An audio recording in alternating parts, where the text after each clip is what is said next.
Você lembra do caso Champinha? Champinha é aquele monstro que abusou e depois matou uma menina de apenas 16 anos. O pai dela deu uma entrevista recentemente a uma emissora de TV e, em essência, ele quer que o bandido seja solto. Alguns comentaram: isso aí é o espírito de Cristo, isso é o cristianismo. Será mesmo? É errado, então, pedir que se faça justiça, querer que bandidos sejam presos, que quem cometeu crime hediondo nunca mais veja a luz da liberdade, isso seria anticristão? Por exemplo, o patrão te roubou, exigir o seu direito e entrar na justiça seria uma atitude anticristã? O que leva um pai a pedir a soltura do homem que matou com 15 facadas, ou melhor, com a peixeira, não um facão? O que leva um pai que viu a sua filha morrer dessa maneira, violentada, de uma maneira horrível, monstruosa, a pedir isso? Não, olha, ele já cumpriu, esse bandido já cumpriu, a justiça já foi feita. E agora a gente precisa debater, esse é o tom da entrevista dele, a gente precisa debater como a gente vai recebê-lo. O que acontece? Por que a gente está vendo uma coisa dessa? Curta, comente, se inscreva e bora para mais um vídeo. Primeiro, vamos relembrar o caso. Em outubro de 2003, Liana e o namorado mentiram para os pais e foram para Embu Guaçu. Eles mentiram, falaram que cada um falou que ia para um lugar, mas na realidade os namorados eles queriam se encontrarem, ter um tempo junto, enfim, e foram lá para Embu Guaçu, em São Paulo, né? Enfim, lá foram abordados por Champinha e por Pernambuco. Pernambuco violentou a menina, depois Champinha. Champinha ofereceu a menina a outros cafajestes, né, o Agnaldo Pires, que também violentou a menina. E primeiro mataram o rapaz e depois, com a faca peixeira, esse Champinha, ele matou a menina com vários golpes. Chegou quase a arrancar, a separar a cabeça do corpo dela, do tronco. Diante disso tudo, isso aconteceu em outubro de 2003. O Champinha era menor de idade. Então, de acordo com as leis do Brasil, ele teria que ficar apenas 3 anos, lá naquela Fundação Casa, por exemplo. E aí o que fizeram, né? Depois, quando ele estava perto de atingir esses 3 anos, usaram lá de um recurso e disseram que ele é doente mental e por isso ele está preso no hospital psiquiátrico. Mas assim, juridicamente ele não tem crime nenhum mais. É isso que o pai quer dizer, né? Ó, ele já cumpriu. É sim, porque no ordenamento jurídico do nosso país, a justiça foi feita. Então, por isso, foi diante disso que o pai falou, ó, tá vendo? A justiça, Champinha já pagou o que devia. Champinha já pagou o que devia. Quer ver? Vamos ler. Como será feito esse acompanhamento? E quem vai dar esse tratamento a Champinha? Esse é o debate. É uma questão que a sociedade tem que parar para pensar. Não basta a gente simplesmente resolver jogando a chave da masmorra no lixo, ou simplesmente achando que a situação pode perdurar eternamente. Que situação? De que ele fique eternamente lá, nesse hospital psiquiátrico. Como a sociedade vai poder receber uma pessoa como essa? Ou seja, o tempo todo ele está falando isso, é sobre soltar o rapaz. Que coisa, que coisa. Então, isso é, primeiro, vamos falar aqui da questão teológica, filosófica. Isso é cristão? Isso? Que nobreza, o pai pedir que o estuprador de sua filha, o assassino de sua filha seja solto.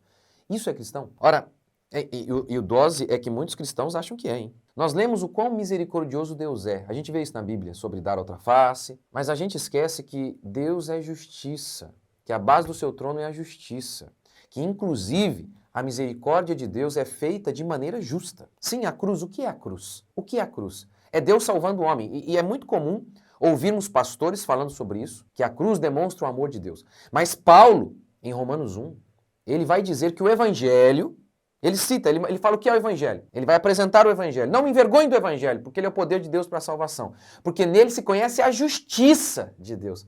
É interessante porque muitas pessoas, muitos pastores, colocam o amor como carro-chefe do evangelho, da cruz. Mas Paulo coloca a justiça. Nele, no evangelho, se descobre a justiça de Deus. Ora, por que Jesus teve que morrer? Para cumprir a justiça. E só por isso Deus pôde ser misericordioso. Deus foi misericordioso de uma maneira justa. O homem morreu. O homem não tinha que morrer por conta do pecado, o homem morreu. O homem Jesus. E é por isso que a misericórdia pôde ser exercida. O trono de Deus é baseado na justiça. Lembra daquela lei do Antigo Testamento? Olho por olho, dente por dente. Que muita gente distorce. Ó, tá vendo? Isso aqui é uma coisa muito má. Primeiro, não há nenhum relato bíblico de que pessoas tiveram seus olhos arrancados, nem dentes arrancados. E nem na história judaica. Esse olho por olho, dente por dente é só uma figura, uma expressão, uma figura de linguagem para retratar o seguinte, que as pessoas sejam punidas nem a mais e nem a menos, mas sim de acordo com a proporção de seus crimes. Essa é a ideia. E aí a gente nota como que o senso, o desejo de justiça é intrínseco ao ser humano. Por exemplo, a Bíblia fala do vingador de sangue, que era o seguinte, o parente mais próximo de uma pessoa que foi morta, por exemplo, o parente mais próximo dessa vítima tinha o direito legal de matar o criminoso. Números 35:20. Se alguém empurrar outra pessoa por ódio ou se jogar contra ela alguma coisa intencionalmente, de modo que venha a morrer, ou feri-la com mão por inimizade, de modo que venha a morrer, aquele que feriu essa pessoa será morto, é um homicida. O vingador do sangue o matará quando o encontrar. E o vingador do sangue aqui não era o Estado, era o parente mais próximo da vítima. Ou seja, é antinatural pedir que um pai não busque justiça por um filho que foi assassinado, por exemplo. A Bíblia diz que Deus, Pai, sente prazer na satisfação da justiça. Um termo bíblico é propiciação. Lembra que havia o propiciatório lá no Antigo Testamento? A arca, dentro da arca estava a lei de Deus, que o homem quebrou, em cima o propiciatório. Ali era derramado sangue.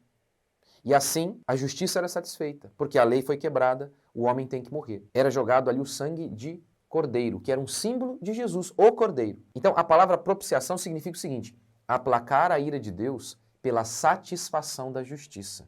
E a ira de Deus é simplesmente a santa indignação diante da maldade. E quando que Deus fica diante da maldade indignado? Ele fica satisfeito quando a justiça é feita. Por isso Isaías declara que Deus, Pai, se agradou em moer Jesus Cristo. Como assim? Porque ali a justiça foi satisfeita. Você já viu grandes casos com repercussão nacional, casos de homicídio, e aí está lá a mãe, muitas vezes, lutando durante anos para que a justiça seja feita, o criminoso seja punido. Aí o juiz bate o martelo, pá, a sentença é dada, o cara é punido. A mãe já perdeu a filha ou o filho, mas aquela sensação de alívio é a coisa mais natural, é a coisa mais natural, a busca por justiça. O que a Bíblia condena é que o homem busque justiça com as próprias mãos, mas o Estado é o meio divino para que se faça justiça. Então, voltando mais uma vez no caso do Champinha. Né? A situação, então, jurídica é a seguinte, ele era adolescente, ele tinha 16 anos, então ele foi submetido à disciplina prevista no ECA, não no Código Penal, e que previa que o de menor, que comete crime, o de menor, tá certo isso? O de menor, a pessoa menor de idade, poderia ficar 3 anos no máximo internado, lá numa fundação casa, por exemplo. Mas, perto de receber a sua liberdade compulsória, o Ministério Público pediu interdição civil, sob o argumento de que ele era doente mental. Então, é por isso que o pai, que é advogado, que sabe disso, ele está dizendo, olha, juridicamente, o nosso ordenamento jurídico hoje prevê que ele já cumpriu. Mas está errado isso, está errado. Biblicamente, ele deveria ser morto, essa é a lei bíblica. Crime hediondo como estupro, assassinato, na Bíblia, deveria ser morto. Mas, eu não creio na Bíblia. Responda-me, o que é mais justo? A justiça não seria isso? Que a pessoa receba de acordo com o que ela fez. Que seja proporcional. A punição dela seja proporcional ao crime que ela cometeu. Existe algo mais justo do que isso? Que um cara que tirou a vida de alguém perca a sua própria vida? Tá vendo? Vamos tirar por um instante a Bíblia como se isso fosse possível. Porque para mim, não existe isso de uma lei que Deus tem para mim, que sou cristão, e outra para os outros. Não existe. Esse mundo aqui é o mundo de Deus. A Bíblia é a palavra de Deus. Bendita a nação cujo Deus é o Senhor. A lei de Deus é para todos. Ora, os ímpios não serão julgados de acordo com a lei de Deus. Isso não existe. Mas, até para aqueles que falam, não, a Bíblia não leio, não interessa para mim. É a coisa mais natural, é por meio de lógica, você conclui quem tirou a vida de outro, qual é a coisa mais justa, que ele perca a vida. Ele tirou a vida de outro, por que ele vai continuar tendo? Agora, o que leva um pai a defender a soltura do estuprador de sua própria filha? Talvez a explicação esteja na ideologia esquerdista. Pesquisando um pouco sobre o pai da moça, a gente descobre que tudo indica aí, ele tem uma inclinação à esquerda. Ele tirou uma foto com a Maria do Rosário. Lembra quem é a Maria do Rosário? Lembra daquele caso famoso do Bolsonaro versus Maria do Rosário, em que o Bolsonaro fala, você não merece ser estuprada. O contexto da história era o seguinte, o Bolsonaro estava falando justamente do caso do Champinha. Falando sobre redução da maioridade penal, enfim. Medidas mais duras sobre, o que na minha opinião não devia nem ser a ideia de só reduzir a maioridade penal. Você reduz para 16, aí o cara comete um crime com 15, um crime hediondo, e daí? Aí ele é solto. E nesse ponto eu concordo com o pai dela, porque ele o Ari deu uma entrevista há alguns anos já, falando justamente sobre isso, que ele Ele não é a favor de reduzir a maioridade penal, mas ele é a favor de emancipar o jovem. Cometeu o crime, emancipa e responde como um adulto aí. Eu concordo com isso. Mas, enfim, o contexto da briga do Bolsonaro com a Maria do Rosário era: o Bolsonaro estava defendendo punições mais duras contra pessoas como Champinha. Esse era o caso, inclusive. E aí a Maria do Rosário atravessou. Atravessou porque ela é famosa por defender os direitos dos manos, né? Enfim. E atravessou e chamou o Bolsonaro de estuprador, enfim. E a gente conhece a Maria do Rosário dessa maneira, como alguém que defende bandido, o direito dos manos. E aí tem uma foto dele com ela, né? Um negócio assim. Então, tudo que me parece é justamente isso. Tem a ver com a ideia esquerdista, aquela ideia talvez de, é uma vítima da sociedade. Ou enfim, é um negócio assim, como que o pai tira uma foto com uma mulher dessa, gente? É um negócio, como que a ideologia ela pode destruir até os laços mais naturais e nos leva a não enxergar as coisas de maneira correta. A gente viu isso na União Soviética. No livro O Diabo na História, o autor fala como que os comunistas tinham uma fé cega no partido e nas ideias do partido. O autor cita, por exemplo, ele cita vários casos, mas ele cita, por exemplo, o Mihail Kosteya, que escreveu uma carta explicando o motivo de seu suicídio. Ele não podia suportar a ideia de que o partido havia perdido a confiança nele, né? Que os comunistas perderam a confiança nele. Na carta às suas filhas, ele disse o seguinte: o maior bem de um homem honesto é gozar da confiança do partido. Sabei que o vosso pai foi um homem honesto e devotado ao partido. Mas se algum dia souberes que o partido tem outra opinião sobre mim, então crede no que diz o partido. Tá vendo? No caso desses comunistas, a crença no partido era algo tão absurdo que o cara, ele chega a escrever uma carta para a família, dizendo, tá vendo? Se o partido me disser que eu tô errado, então eu tô errado. Eu não sei se é exatamente isso aqui, mas me parece que é. Como que a esquerda, ela influencia as pessoas até a negarem os laços mais humanos? Não estou dizendo que o pai não ama filho, não é isso, de modo algum, mas chegar ao ponto de defender que o cara seja solto.